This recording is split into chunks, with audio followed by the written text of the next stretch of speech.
Здравейте, хора! Днешната тема ще е за любовта и за връзки и взаимоотношения.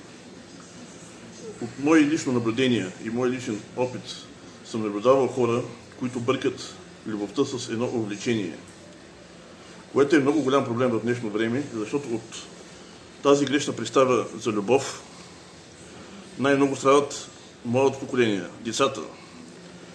Какво трябва да правят мъжът и жената, когато се срещнат и се харесат? Когато един мъж и едно момиче се срещнат и се харесат, те трябва известно време да прекарват времето заедно, като гаджета, за да се опознаят добре, за да разберат дали се обичат, да разберат дали са един за друг. Когато вече осъзнаят, че са 100% влюбени и осъзнаят, че 100% са един за друг, тогава вече те трябва да мислят за семейство и за деца. Защото аз съм наблюдавал, че когато мъжът и жената са си мислили, че са влюбени, а те просто между тях има едно обличение, а обличението за жалост и то може да трае години наред. И така мъжът и жената си живеят в заблуда. И какво става? Мъжът и жената живеят заедно, уж се обичат. Но един момент почват да се карат, правят деца и започват да се карат мъжът и жената. И след няколко години те разбират, че вече не се обичат, защото те никога не са обичали, просто е било обличение. Просто си мисли, че са обичали. И така се разпада връзката. Но кое е по-лошото? Детето порасва. То вижда какво става между мъжът и жената. И това в съзнанието на детето му се набива. Самата раздяла. И детето като порасне, мисли, че е нормално мъж и жена да живеят няколко години заедно и да се разведат. И оттам става един омагьосан кръг до безкрай. Затова тази тема е много важна, защото първо, повтарям, хора, мъжете и жените, когато се харесат, трябва известно време да прекарват времето, ако трябва 3 години. Аз препоръчвам 3 години минимум да бъдат гаджета, за да разберат дали се обичат наистина и дали наистина са един за друг. След 3-та година вече трябва да осъзнаят на 100%, че се обичат и че са един за друг. И тогава вече да правят деца.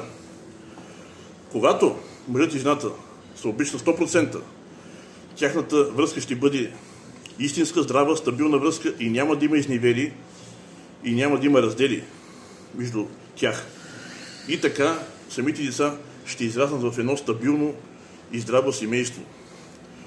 И те, като един ден решат да се женат, и те ще последват същия пример. Също, друго нещо, което съм наблюдавал, пак от мой опит и лично наблюдение е, че най-вече има много хора, които гледат материалната облага, което е голяма грешка. Хора, не дей да гледате материалната облага. Тук няма споменаван пол, за няма обидени. Не дей да гледате материалната облага. Бъдете истински и стойностни хора. Уважавайте се, обичайте се, не се използвайте един на друг. Когато имате някакви доходи, си ги разделите по-равно. Ако мъжът и жената са женени, всеки кой както работи, ако мъжът работи за 2000 лева и жената за 2000 лева, делете си разходите по-равно. Не иде да се използват един на друг. Ако мъжът има бизнес за милиони, нека жена му да му помага да развиват заедно този бизнес, а не жената на този мъж да се шляе по моловете. Ако жената има бизнес за милиони, нека мъжът да помага на жената да се развиват бизнеса заедно. А не примерно обратното, мъжът да се шляе по моловете. Защото и такова нещо съм виждал, макар и по-рядко. Покажи клипа. Искам да покажа също един клип за истинска любов, че за какви жени става дума, стойностни, които се грижат за тяхните мъже инвалиди. Тук съм намерил един клип, но ще ви го покажа.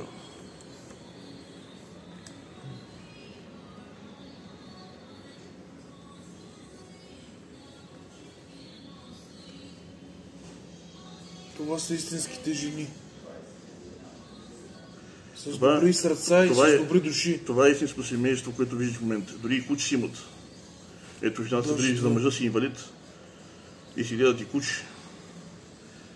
Това имам предвид. Като говоря за истинска любов. В момента ви показвам, хора, истинска любов. Тук няма интереси.